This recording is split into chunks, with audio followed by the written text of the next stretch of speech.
通知廚房。Yo， 大家好，我係通少，歡迎嚟到通知廚房。今日我會同大家介紹生汁龍鳳球。我相信呢一個應該係煮俾外國人嘅中國菜，喺我滿地可呢邊非常之受歡迎。今日就介紹一下佢嘅做法俾大家。首先我哋要調配好個醬汁，將指定份量嘅材料撈勻咗之後試一試味。佢個味道應該係酸酸甜甜，而甜味應該比較重一啲。如果你試味嘅時候發覺佢唔夠甜嘅話，不妨落多少少煉奶落去。汁料搞好咗試好味之後，就將佢放入去雪櫃嗰度，等陣間先再用。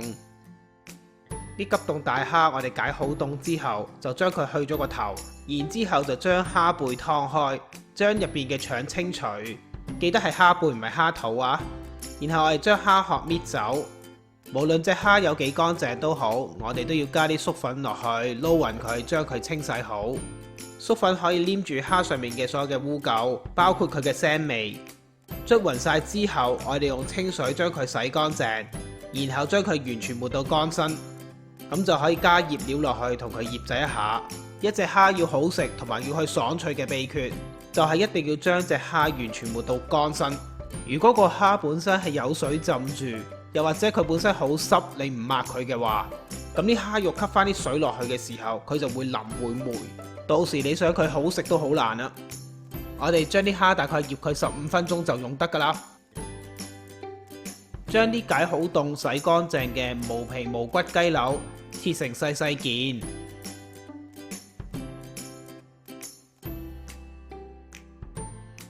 然後加入指定份量嘅醃料。醃佢15分鐘就可以煮噶啦。同大家分享一下點樣整呢一個炸漿。首先將指定份量嘅乾粉放喺一個器皿入邊，然後將指定份量嘅水分一半加入去啲粉入邊，再用筷子將佢攪勻，攪到佢完全冇晒粒嘅時候，我哋拎支筷子上嚟睇，你會見到啲炸漿會黐住啲筷子。呢個就係你一陣間炸完之後個粉衣嘅厚度。如果你覺得啱嘅話就唔使加水，如果你覺得係太厚，就要加翻多少少水落去，直至到個粉漿黐喺筷子上面嘅厚度啱你心水為止。喺呢度我嫌個粉漿太薄，我甚至加翻啲麵粉落去，令到個粉漿再厚身啲。要炸出嚟夠脆嘅話，個中嘅秘訣就係個水一定要係冰水，因為只有冰水先唔會令到麵粉起筋。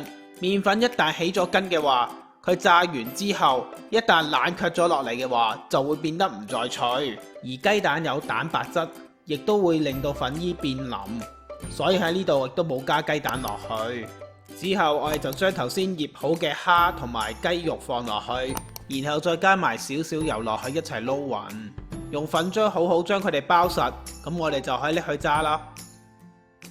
然後我哋要準備啲熱油。喺鑊入邊，我哋加入大概1杯嘅油落去，然之後用中大火將佢燒熱。我哋啲油要去到油溫180度。如果冇溫度計嘅話，咁又點先知道去到180度呢？我哋就要用翻頭先我哋攪粉漿嘅筷子，將佢放落去啲熱油入邊。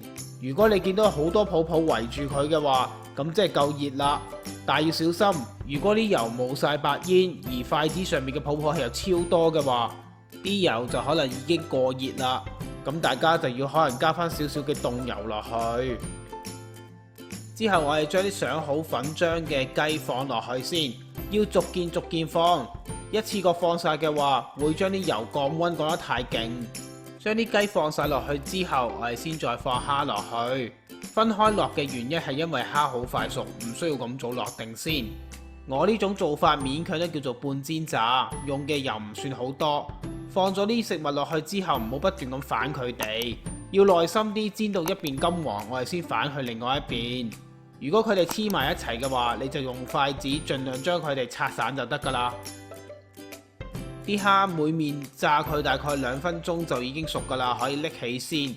至於啲雞嘅話，就大概每面炸佢3至4分鐘，甚至炸到佢哋金黃靚仔，咁先拎起佢都冇問題。炸好嘅蝦同雞，我哋先放喺一啲鋪咗廚房紙嘅碟上邊，等廚房紙吸走食物上面嘅油分。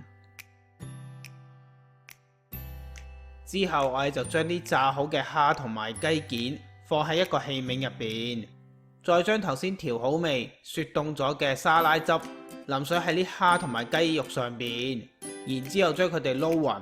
沙拉汁必須要雪凍過，因為一遇熱嘅話佢會開始溶。如果你冇雪過嘅話，你撈完之後可能會完全見唔到啲沙拉汁。撈好晒啲沙拉汁之後，我哋就可以將佢放上碟，然後喺上面再撒翻啲蔥粒，甚至可以加啲黑芝麻上去，等佢望落去更加靚仔啲。